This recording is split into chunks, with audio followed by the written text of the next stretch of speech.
ഓ, ഈ പേന എഴുതുന്നില്ലല്ലോ.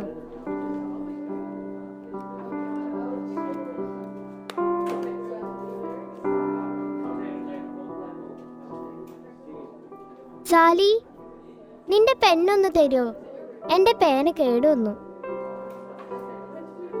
എന്നാ ഇതെടുത്തോ. ജസാക്കല്ലാഹു ഖൈറൻ. നീ താങ്ക്സ് പറയുന്നതിന് പകരം വേറെന്തൊക്കെയാണല്ലോ പറയുന്നേ. നീ ഇതൊന്നും കേട്ടിട്ടില്ലേ? വെറും ഒരു താങ്ക്സ് പറയുന്നതിന് പകരം ഞാൻ നിനക്ക് വേണ്ടി പ്രാർത്ഥിച്ചതാ. ജസാക്കല്ലാഹു ഖൈറൻ എന്ന് പറഞ്ഞാ അള്ളാഹു നിനക്ക് നന്മ ചൊരിയട്ടെ എന്നാണ്. ആഹാ, അങ്ങനെയാണെങ്കിൽ താങ്ക്സിനേക്കാൾ നല്ലത് ഇതാണല്ലോ. ചാലി, ഇതാ നിന്റെ ബുക്ക്.